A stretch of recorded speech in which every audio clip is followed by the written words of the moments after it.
Approximately 1 billion people around the world smoke tobacco-based cigarettes. That's a rough estimate, but probably relatively close to the actual number. And it's a high number, but not as high as it could have been.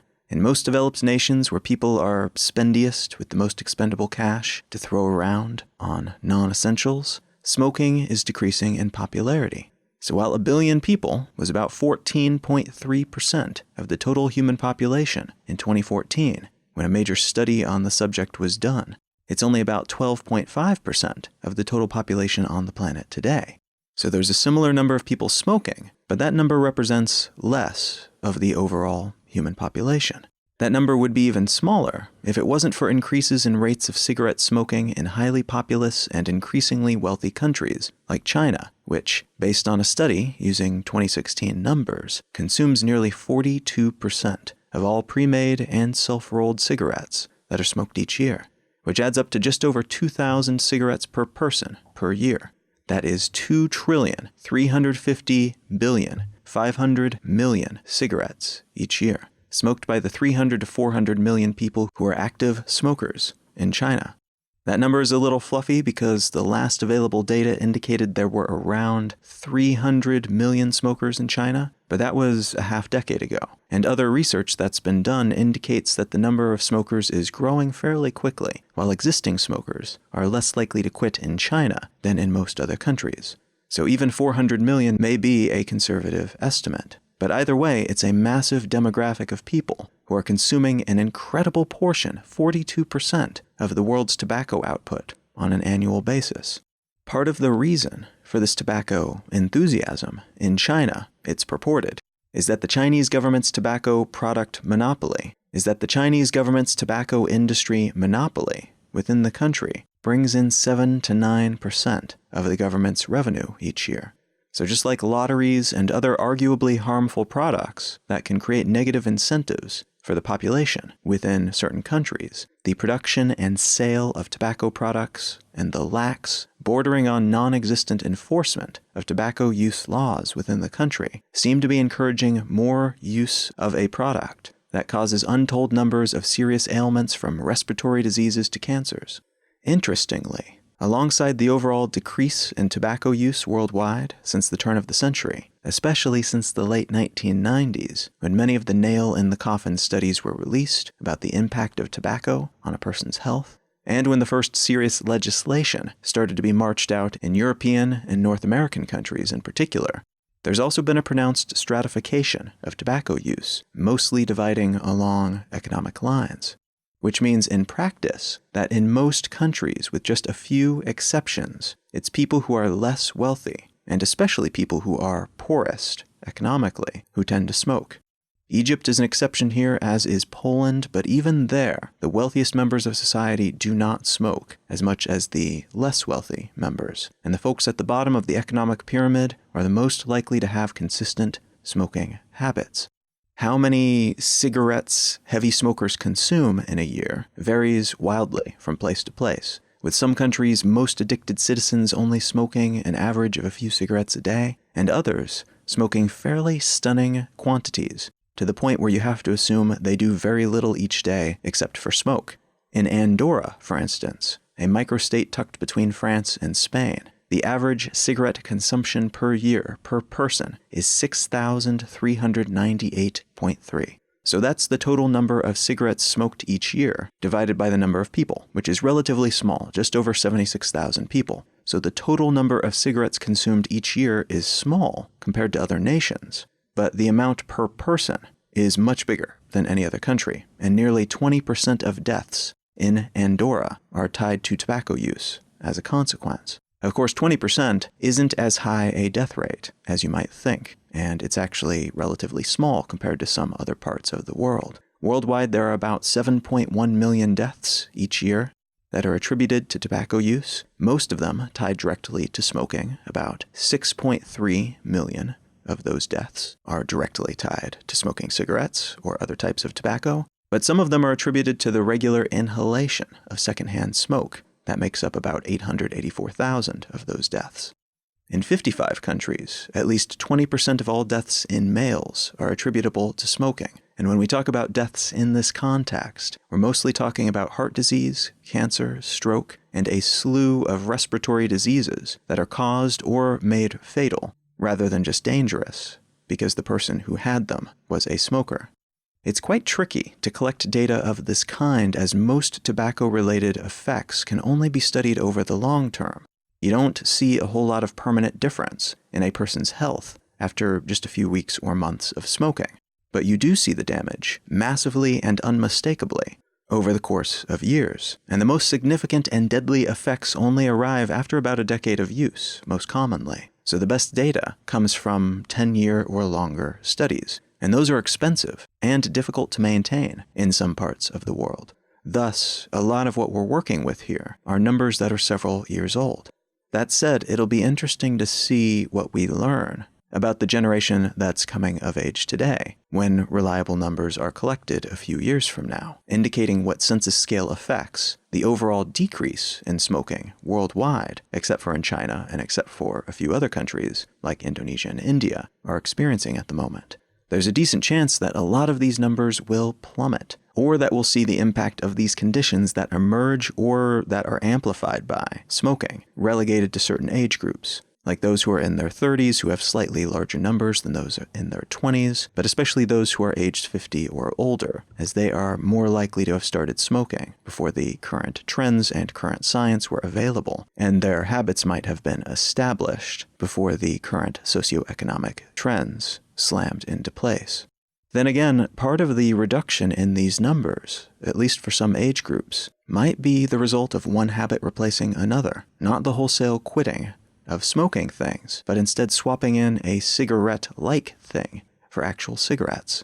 What I'd like to talk about today are e-cigarettes, vaping, and the contemporary panic that is arising based on early studies that have been done about this ostensibly healthier cigarette replacement.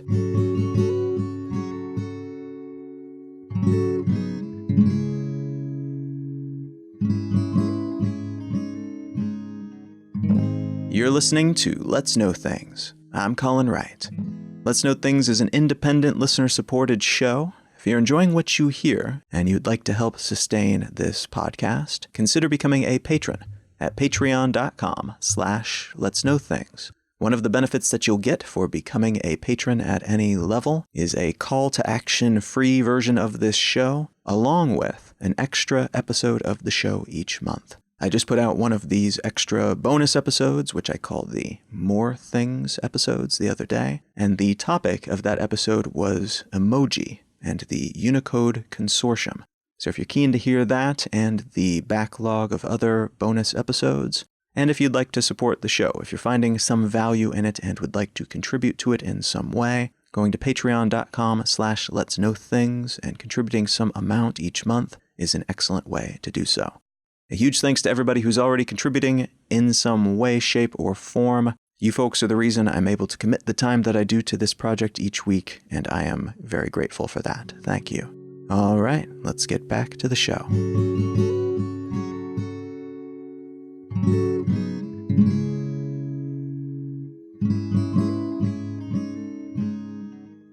In 1927, an American scientist named Joseph Robinson applied for a patent for a medical device that was, quoting from the patent, quote, for holding medicinal compounds, which are electronically or otherwise heated to produce vapors for inhalation, end quote.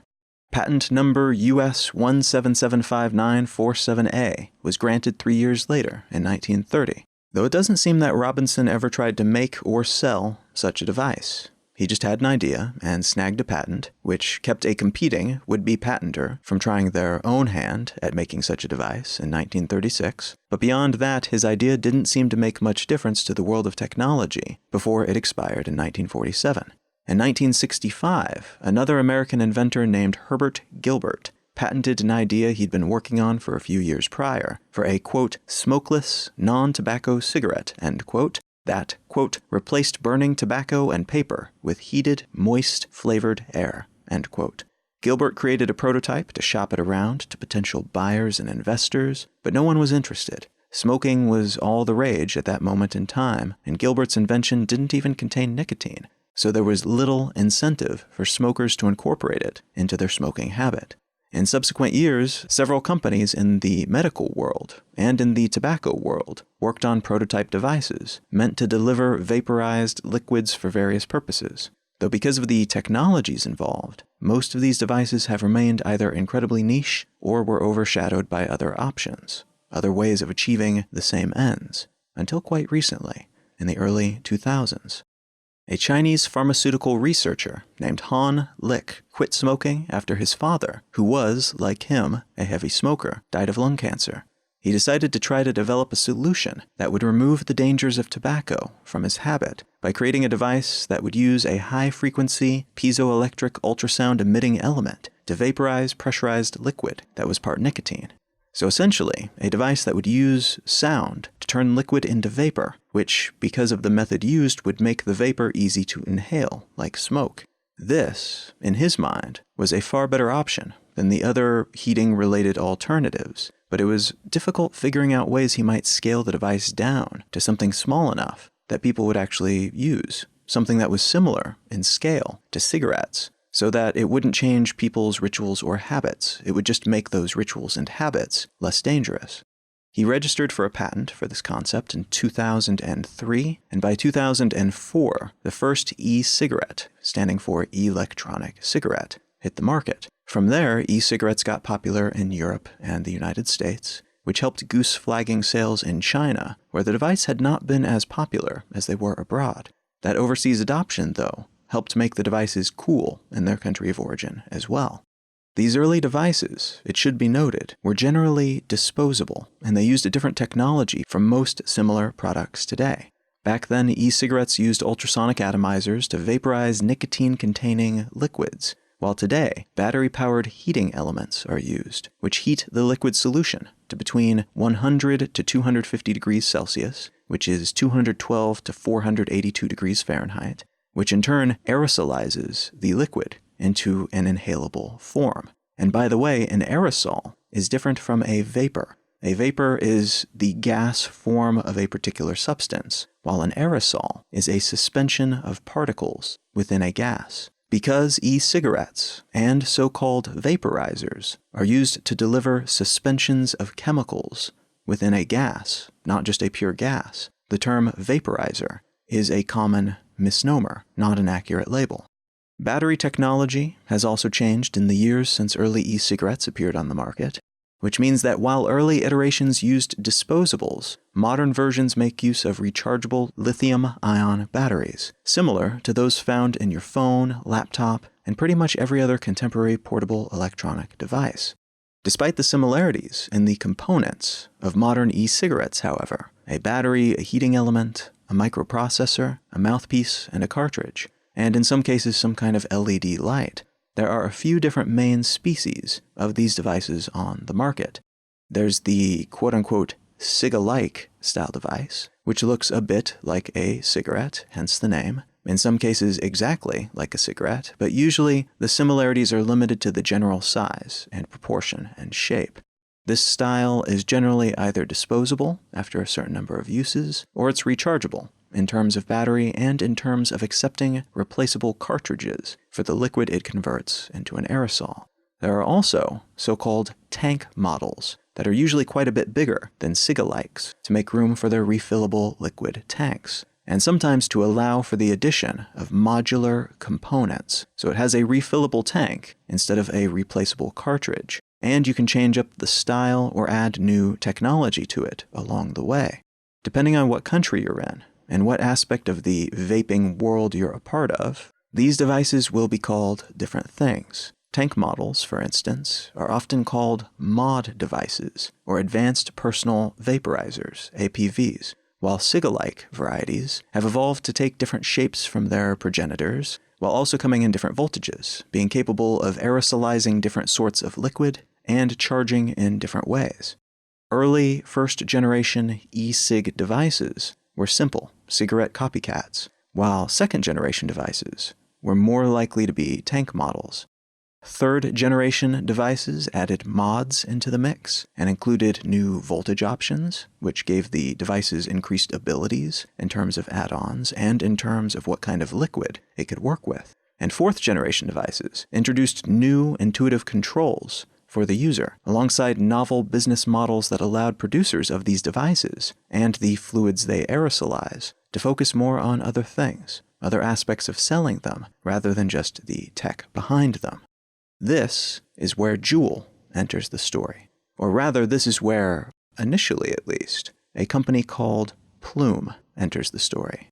Plume was founded in the United States in 2007 to produce and sell electronic vaporizers, and in 2010 they released the Plume Model 1, a vaporizer with a few upgrades over what was then currently on the market, that the founders of the company used to garner attention and investment leading up to their development of another product called PAX, which they released in 2012, and which occupied a premium end of the market, selling for $250 and intended for loose-leaf tobacco, but also, importantly, compatible with smoking marijuana as well. The PAX did incredibly well, gaining the company a huge fan base. In 2015, a multinational conglomerate called Japan Tobacco International bought out the intellectual property rights for Plume's Model 2 device, including those associated with pods consumers would buy on top of it to top up the device. As part of that transaction, the founders of Plume bought back the stake that Japan Tobacco International had previously bought in the company, and then renamed the core company PAX Labs. Later that year, PAX Labs announced C-round funding, so a later stage round of money that they'd gotten from investors, and they had set up distribution throughout the United States and Canada. They also, mid-2015, announced a new product in their lineup, the Juul, J-U-U-L. It took 2 years, but by 2017, Juul's market share had climbed from about 10% to nearly half of the total e-cigarette market in the United States. That same year, Juul was spun off into a separate company so that PAX Labs could focus on making loose-leaf vaporizers, and Juul could focus on its own thing. And Juul's own thing was part technology, part design, and part marketing. And the combination of those elements led to an investment round in mid-2018 that valued the company at $15 billion, followed by an investment later that year in December of 2018 by Altria, one of the biggest cigarette manufacturers in the world, which involved them buying up 35% of Juul for $12.8 billion, a sum that gave the company a new valuation of $38 billion. The technology component that led to Juul's rapid-fire success is primarily found in the replaceable pods that contain the consumable ingredient of the product. Like most so-called vaporizers, the Juul heats liquid contained in little cartridges that can be used up, discarded, and replaced with new cartridges, generally purchased in multi-pod packs, a pod being the name applied to Juul cartridges. Juul pods, though, unlike most other vaporizer pods, contain nicotine salts as its addictive ingredient, rather than free base nicotine. The distinction here is important enough that Juul patented its nicotine salt preparation, and it's distinct in that it apparently makes the experience more like smoking a cigarette than most e-cigarettes can achieve, as the nicotine peak arrives at around the same time as with a traditional cigarette, within about 5 minutes. Each Juul pod contains about the same amount of nicotine as a pack of cigarettes, and is meant to provide around 200 puffs on the device. That amount of nicotine, which comes out to 59 milligrams per milliliter in the United States and 20 milligrams per milliliter in the European Union, and which is substantially more than most other brands provide for a variety of reasons. It's also why the experience of a Juul is considered to be less harsh feeling than with other similar devices. And that, in turn, is thought to be part of why so many teenagers are using Juul devices, which I'll talk a bit more about in a moment. The design of the Juul is not entirely unlike that of other e-cigarettes on the market, but that's because many of them copied the aesthetic of the Juul, which looks a lot like a USB thumb drive, one of the longer stick models that was popular several years ago, but a simplified, somewhat beautiful streamlined version of that kind of thumb drive. This design sensibility has resulted in the Juul being called the iPhone of e-cigarettes by more than one reviewer, and has reportedly contributed to the device's appeal across genders. Some devices have a staggeringly high ratio of men to women in terms of users, but the Juul seems to appeal to just about everyone, visually at least. The Juul company has also been known to use polished photography featuring very young-looking models splashed across colorful, geometric backgrounds to sell their product, and their packaging is relatively high-end feeling, like opening up a flagship model smartphone or high-end earbuds, which has contributed yet more to the popularity and desirability of the product, but also opened them up to allegations that the company has been intentionally marketing their wares to teens, which, depending on the age of those teens, is illegal in a large number of countries around the world. A study in late 2018 found that 9.5% of US-based teenagers aged 15 to 17 are currently Juul users, and 11% of those aged 18 to 21 are users. That same study found that teenagers aged 15 to 17 are 16 times more likely to be Juul customers than 25 to 34-year-olds, which is interesting considering that cigarettes are more popular in that latter age demographic. That's the most popular demographic out of all the people younger than 50, anyway. And adding weight to that study was another that indicated 20% of middle school and high school students aged 12 to 17 have seen Juuls used in school, which is not particularly useful in terms of numbers, but is useful in terms of gauging brand awareness and the pervasiveness of this brand within certain age demographics and locations inside schools. As I mentioned in the intro, smoking numbers have been dropping precipitously, especially in wealthier countries, for the past few decades, and this is particularly true of younger generations. I'm 34 years old myself, and I grew up at the tail end of socially acceptable smoking in the United States, and I remember distinctly when it was no longer okay to smoke in public places. You now have to find specialized businesses if you want to smoke at restaurants or bars in some cases today. And for many people, those places are generally avoided by non-smokers. Nobody wants to go home smelling like smoke. Things have turned in that way.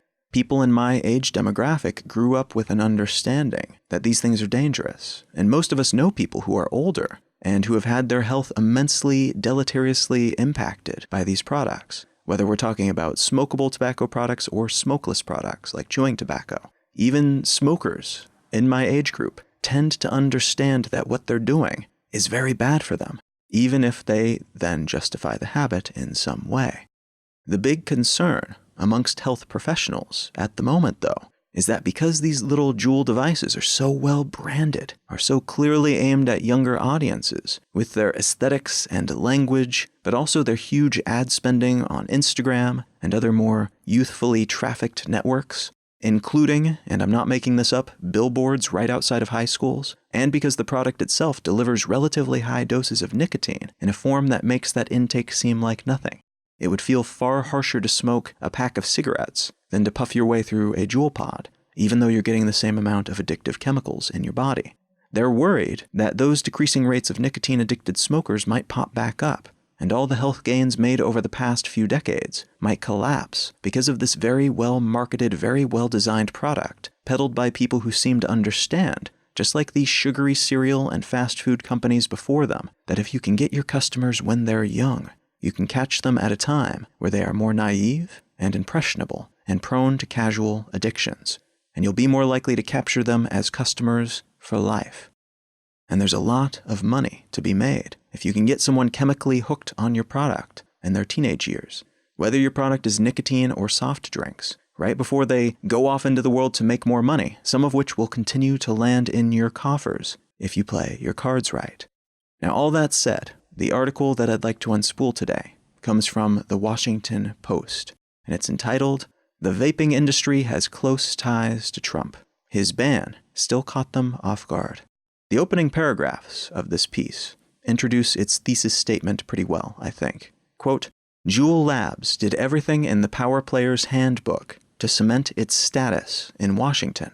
The Silicon Valley startup worked to make friends in the nation's capital. It hired senior White House officials, wired into President Trump and the First Family.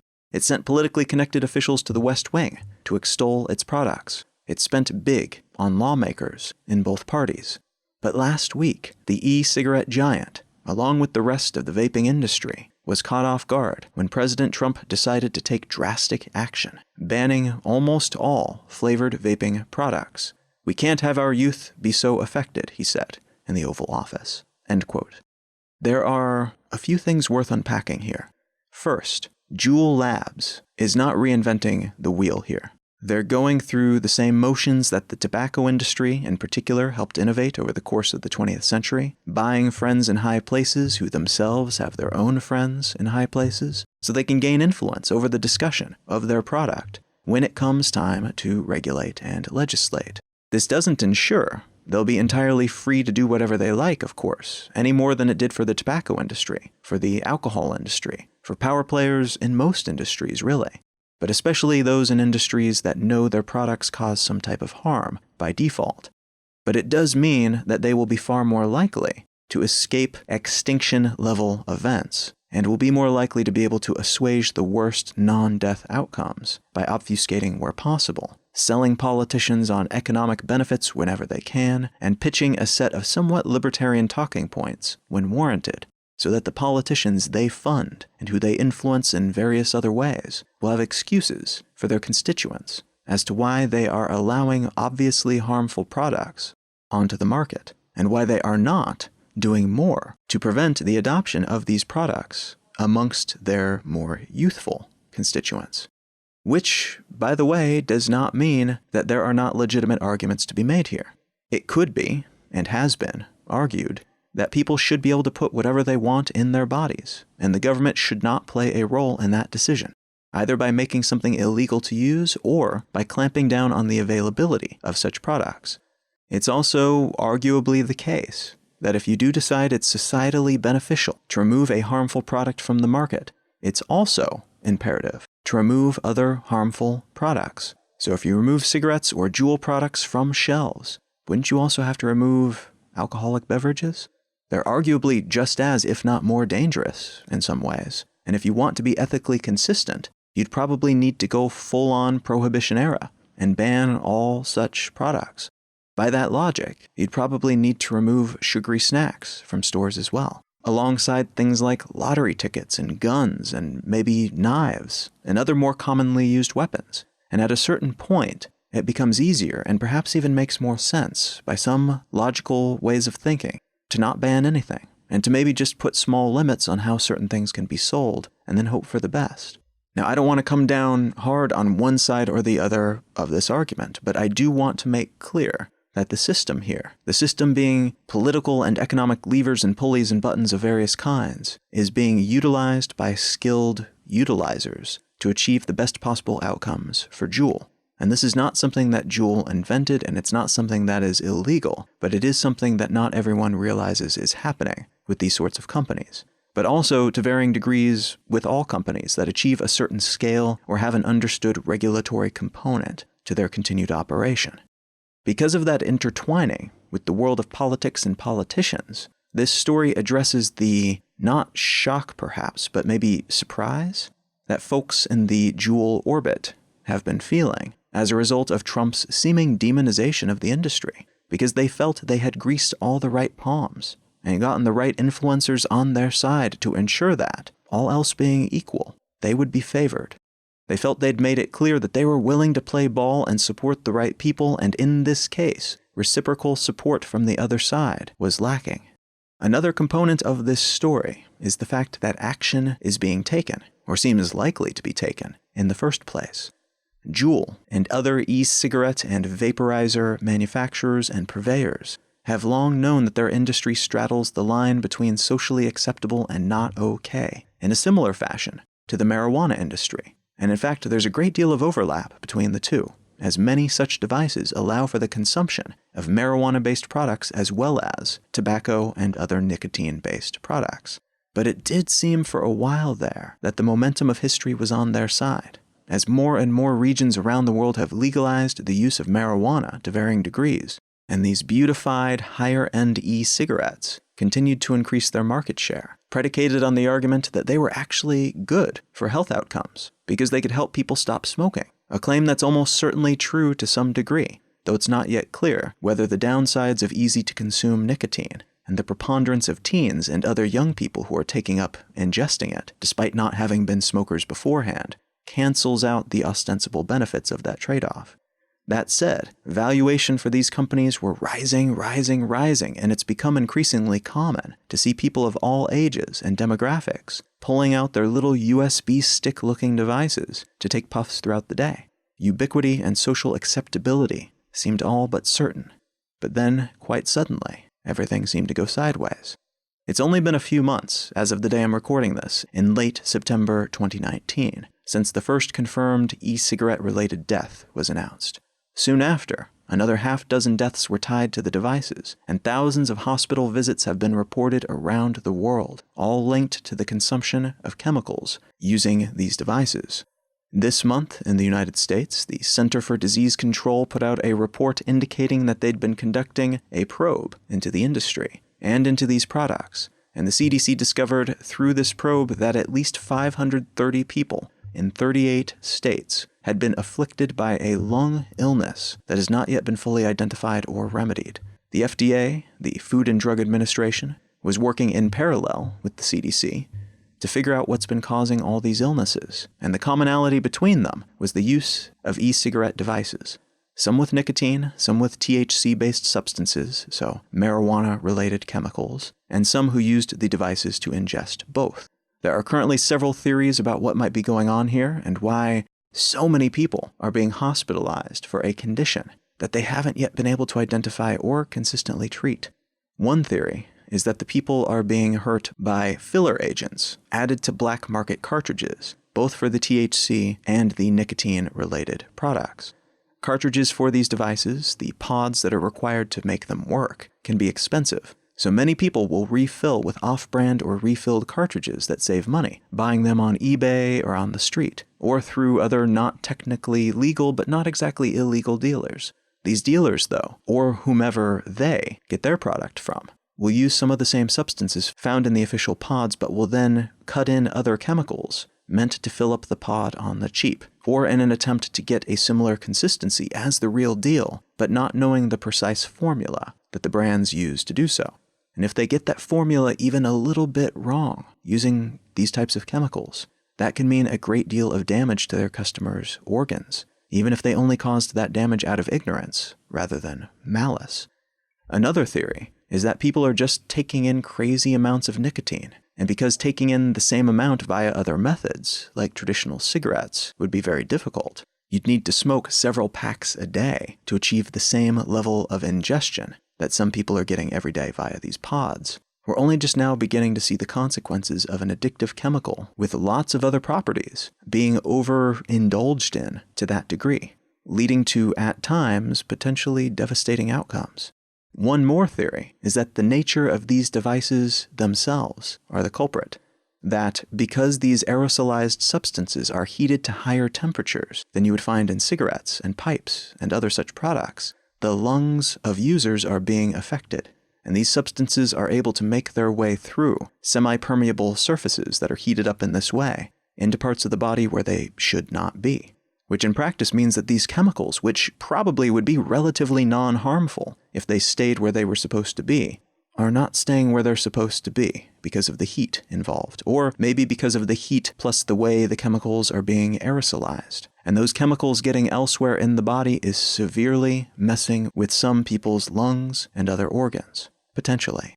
I suspect, in the relatively near future, we will know a great deal more about this facet of the story. There are enough medical and health organizations around the world working on this issue that we're bound to see results, maybe even before the end of 2019, that shine a light on what's happening to people who are using these products. And I suspect we will have a better notion of the numbers involved as well at that point. It's assumed that the number of people who are reported to have these conditions today are just a small sample of a much larger population of people who, for many reasons, are not getting help, or who are being treated for other things and thus are not being lumped in with this larger collection of people quite yet, because we do not have a strict definition of what this group is suffering from at the moment. So many organizations worldwide are expending resources on this question of what's happening, though, in part because this category of products are very quickly becoming the new boogeyman for politicians around the world. Several states in the United States have already banned non-tobacco flavored pods, indicating that they believe that other flavors are making children into users, and perhaps are even meant to make children into users. As mentioned in that Washington Post piece, it's possible that the federal government of the United States will lay down a similar law, though since that piece was published, Trump has backpedaled on his language a bit, maybe because of pressure from this industry and their lobbyists, maybe just to test the waters to see which position is more likely to get him reelected in 2020, maybe because that's just something that he does sometimes. So there's a chance that this ban will become more expansive and more comprehensive in the United States soon. But at the moment, the state-level pushes are more likely to move forward as stated, I think. Elsewhere, though, too, we're seeing bans or partial bans on these products. India's government recently announced a full-on ban on e-cigarettes, citing health concerns related to the products, especially among young people. This ban applies to the production, manufacturing, import, export, transport, sale, distribution, storage, and advertising of e-cigarettes in the country. And the government has said that although the companies have positioned themselves as selling products that will wean smokers off cigarettes, what they're really doing is introducing a new vector through which they can hook young people on nicotine, which will then turn them into addicted customers for life. In India, and in other countries that have announced or alluded to potential announcements about such bans, critics of these bans have said that it's strange that the governments are banning this product, but allowing cigarettes and other traditional tobacco-based products to be sold. That perhaps this is a move provoked not by true health concerns, but rather by the more entrenched lobbyists from other corners of the nicotine distribution industries who do not want this new, wildly successful product infringing upon their turf. The same might be true in other countries like the United States, where cigarettes are regulated but not banned in the way that flavored e-cigarette pods might soon be banned. At the moment, the future of this industry is in flux, though not yet fatally harmed or threatened. It's absolutely possible that Big Tobacco's playbook will work once more, and all Juul and similar players need to do is find the right levers, find the right people in the right positions of power to support them, and/or the right language to use to justify their existence, and their protection from harmful regulations, bans, and litigation. It may be that this segment of the nicotine delivery and THC ingestion industry is too flashy, too public, and too appealing to teenagers to survive the current political and regulatory moment. That maybe they flew a little too close to the sun and didn't have all their legal ducks in a row before getting that kind of mainstream attention. It could be that they are hobbled or pulled apart, even as other aspects of the industry, like cigarettes, chewing tobacco, and the like, continue to be sold, because those other entities got there first, and their expansion efforts in highly populous and increasingly spendy nations like China, India, and Nigeria have allowed them to build up a war chest, expansive enough that they can defend their borders against both undesirable politics and undesirable infringers upon their incumbency. It may also be that we discover that this current moment of panic is just that, a moral panic, little different from the panic about rock and roll or Dungeons and Dragons in prior decades. It's not impossible that we come to realize that such devices actually do work as advertised, and that with a tweak of the chemical composition, or a stricter set of laws about refilling pods or selling off-brand pods on the street or via eBay, we can get all the benefits without most of the downsides. We can keep kids from being as drawn in by the brand, or at the very least less able to get their hands on such devices, or the pods that are required to use them. And smokers can benefit from fewer carcinogens in their body, still addicted to nicotine perhaps, but less likely to get cancer and other ailments from tobacco, which isn't ideal maybe, but also isn't nothing. I'll be interested to see how Juul and other brands in this space respond to this new push against their expansion, especially since they've grown sufficiently large to launch their own counterattack, perhaps aiming at politicians who are pushing for regulations and bans, perhaps adjusting their marketing and overall aesthetic to show that they are willing to tweak their method and be less appealing to teenagers, or perhaps focusing more of their attention on the individual sovereignty angle that worked so well for tobacco companies in the past. The argument that I can do whatever I want with my body, and any attempt to limit my ability to do that is inherently, philosophically wrong, whatever the consequences might turn out to be.